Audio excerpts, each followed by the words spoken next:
Olá, minhas amigas e meus amigos. Na resistência pela democracia, contra o nazifascismo, contra a estupidez, a ignorância e pelo bem-estar social. Alegrias, alegrias, porque a gente vai vencendo a luta, vai vencendo o fascismo, vai derrotando o golpismo. Minhas amigas e meus amigos, nós saltamos neste 7 de setembro uma fogueira. Quantas mais teremos que saltar? Na verdade, quem acredita de que esta carta de Bolsonaro a Alexandre Moraes, este comportamento institucional de Bolsonaro, perdurará? Por quanto tempo? Lembro-me da fábula do escorpião e do sapo, que o escorpião precisava atravessar o rio, pediu ao sapo, o sapo disse, não, você vai me ferroar, vai me matar, não vou não. No meio do caminho o escorpião ferrou o sapo e disse, desculpe, é da minha essência. Porque, minhas amigas e meus amigos, é da essência de Bolsonaro o golpismo, a truculência, a imbecilidade, a estupidez, a psicopatia, a doença, o caráter desmembrado, esquizofrênico. Ele não vai segurar isso por muito tempo. Mas que foi uma grande derrota que ele sofreu, foi.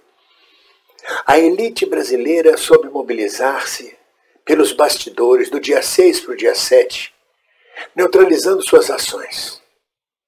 E diante do pífio comparecimento de massas na manifestação de Brasília, que levou ele a dizer, cadê o pessoal? Ele teve uma decepção, ele já saiu para São Paulo, já capengando. Chegou em São Paulo, não tinha meio milhão, não tinha 1 milhão, 2 milhões que ele esperava. Segundo a Polícia Militar, tinha 114 mil pessoas. 100 mil pessoas, para dizer a verdade. Para uma preparação que estava sendo feita há 2 meses para um ato, com todo mundo financiando, com agronegócio, com empresários, dando passagem de graça, distribuindo comida, distribuindo dinheiro para as pessoas irem, botando ônibus à disposição, o Brasil todo. Saiu o ônibus de Vitória da Conquista. Vitória da Conquista fica a 1.600 quilômetros de São Paulo. Saiu um ônibus para levar gente para a manifestação em São Paulo, de Vitória da Conquista. Saiu gente do Brasil inteiro para botar 100 mil pessoas. Ele já decepcionou-se. Ali ele se perdeu. Ali ele se perdeu. Quando a Polícia Militar do Distrito Federal, de alguma forma, permitiu que os caminhoneiros avançassem além do perímetro defensivo do Supremo Tribunal Federal, acendeu um alerta junto aos ministros do Supremo, junto à elite brasileira. Ali começou a dar chabu o golpe de Bolsonaro. A precipitação. Quando Paulo Guedes diz hoje, passando pano, tentando rearrumar a derrota sofrida, Bolsonaro nunca cometeu nenhuma ação contra as instituições, apenas falou, foram palavras. Mas foram palavras ditas durante meses, chamando os ministros de canalha, pedindo à população para tirar os ministros, dizendo que não obedeceria a ordem de ministro nenhum da Suprema Corte. Praticamente conclamou, atiçou, cometeu crime de responsabilidade, agitando e jogando parte da população contra o Supremo Tribunal Federal e seus juízes.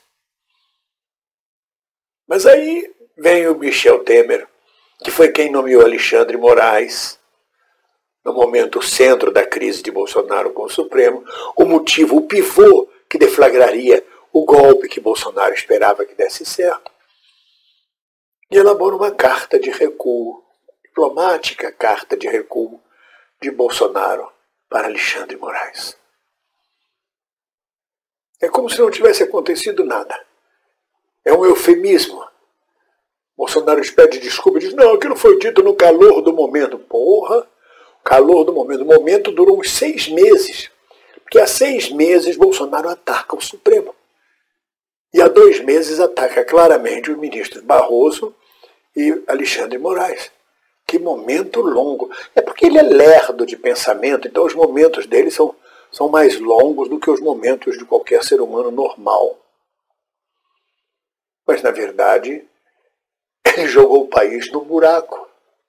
Porque Paulo Guedes está se queixando até o momento de que o dólar subiu, a bolsa caiu, a economia foi para o espaço, desarrumou mais ainda o que já estava desarrumado. Claro, porque só um imbecil, só um estúpido, um ignorante, um agitador barato, que é Bolsonaro, que pode convocar uma greve geral de caminhoneiros, uma manifestação de caminhoneiros contra o governo dele. Porque manifestação de caminhoneiro é para derrubar governo, não é para apoiar governo. Deixa de abastecer, deixa de ter gasolina, deixa de ter carne, apodrece a alimentação, tem prejuízos, a economia vai para o espaço, o país fica instável, os investidores estrangeiros perdem a confiança, ninguém sabe quanto tempo durará a manifestação dos caminhoneiros. Só um imbecil faria isto.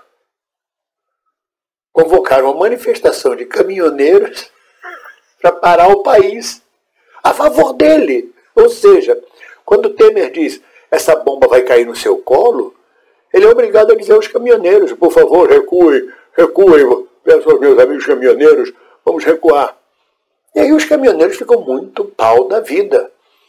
Primeiro porque ele pede para recuar, quando depois de atiçá-los, como vocês viram caminhoneiros dizendo, eu vim de longe, eu deixei minha família, deixei de ganhar dinheiro, estou tomando multa na estrada para vir defender o Brasil e este homem manda recuar. E pior, nos abandonou. Nós apanhamos da polícia de choque em Brasília, bomba de gás, estamos tomando multa nas estradas, ele não toma providência. E piorou ainda mais quando ele fez a carta recuando das suas posições, admitindo a derrota do golpe. Provisoriamente, como eu disse no início desse vídeo. Vamos ver até onde ele vai tentar mais golpes. É do caráter dele, é da essência dele. Mas os caminhoneiros e os bolsonaristas estão pau da vida.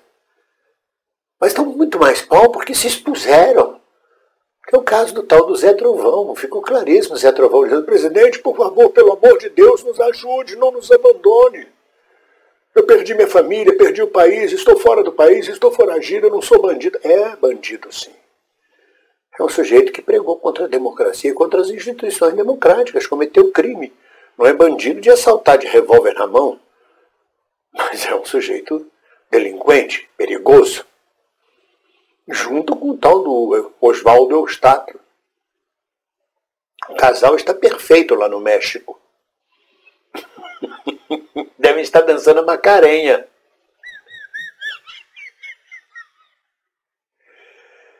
A principal queixa dos caminhoneiros e de quem embarcou nessa aventura furada foi se expor. Foram pessoas que se expuseram, colocaram as garras de fora, mostraram o que vieram e não foram. Ou melhor, foram sem nunca ter sido. O que fazer com os caminhoneiros? Eles se recusavam, se recusam até agora. Estão desesperadíssimos. Bolsonaro sai desta tentativa de golpe pior do que entrou, com menos apoio, com perda de apoio da base bolsonarista, desmoralizado, ninguém mais leva a sério suas tentativas, suas bravatas. Os ministros militares tiveram que recuar, a polícia militar foi obrigada a ser enquadrada, o Ibanez Filho, governador de Brasília, que fugiu para o Piauí, para fazer parte do golpe, claramente, para não ter que dar ordem nenhuma à polícia militar, para ser isento, também se expôs. Quer dizer, as entranhas golpistas do país ficaram à mostra. E a elite agiu imediatamente, abafando o golpe, sabotando o golpe. Tudo concorreu para o fracasso de Bolsonaro. Fracasso imediato, não se sabe a médio prazo. É claro, a elite conseguiu com isso emagrecer ainda mais o número de eleitores de Bolsonaro. A próxima pesquisa eleitoral do Ibope, com certeza, os institutos de pesquisa vão dar uma diminuição no apoio popular a Bolsonaro. Ele perdeu muitas bases bolsonaristas, perdeu muitos bolsonaristas desiludidos com ele, porque acreditavam que ele ia fazer, ia acontecer, que podiam investir e apostar nele. A elite enfraqueceu. Na busca de uma terceira via, na busca de tirar Bolsonaro fora, de quebrar a polarização, a elite já deu o primeiro passo. Enfraqueceu profundamente Bolsonaro. esta carta que ele faz, ao mesmo tempo que é um documento diplomático, mas é enfraquecimento de quem é bravateiro, de quem diz que não obedece ordem nenhuma de Alexandre de Moraes, que tem que tirar o STF, que tem que dar jeito, eu sei o que eu... Ele passou 2 meses falando bravatas, para no final terminar com uma cartinha redigida por Michel Temer, porque Bolsonaro não consegue nem escrever as 4 linhas. Então, o país perdeu economicamente, vai continuar perdendo, ficou ainda mais desacreditado internacionalmente, inclusive levou Bolsonaro a elogiar a China. Ele perdeu tanto que ele chegou a elogiar a China. E agora tem 2 caminhos. Os bolsonaristas desiludidos, que chamam ele de bolso frouxo, e do qual ele não vai ter mais o apoio. Se ele chamar os caminhoneiros de novo para vir apoiar, os caminhoneiros não virão, com certeza. Não tem mais trovão. Não tem mais relâmpago, Ana Raia, Maria Faísca, não tem mais nada disso. Ele perdeu. Enfraqueceu as posições dele. Quer dizer, o quadro foi muito bem trabalhado. Ele tentou um golpe, tentou mesmo, e tomou um contragolpe. Falhou, deu chabu, flopou. E agora? Agora dá um espaço para a direita, para a elite procurar a terceira via, que passa a ser praticamente a segunda via. Que dificilmente, se eles encontrarem uma terceira via, Bolsonaro chegará ao segundo turno. Ele vai perdendo massa eleitoral, vai sendo desmoralizado. Então nós temos, de um lado, os bolsonaristas decepcionados, chamando ele de bolso frouxo, os caminhoneiros xingando ele, as pessoas que não acreditam mais nele. E do outro lado temos ainda as suas forças, vamos dizer, Magno Malta, o Tony de Paula, Constantino, Vila e vários outros, tentando recompor o resto de forças para não parecer uma grande derrota. Não, na verdade foi muito bom, foi uma estratégia muito boa, foi um grande ato político, foi um ato de inteligência, foi um recuo tático. O Flávio Bolsonaro vem e diz, confiem no capitão, confiem, como se tivesse alguma carta na manga, alguma coisa, mas não tem, está derrotado. O que os seus apoiadores, que ainda resistem, tentam fazer é o rescaldo do incêndio.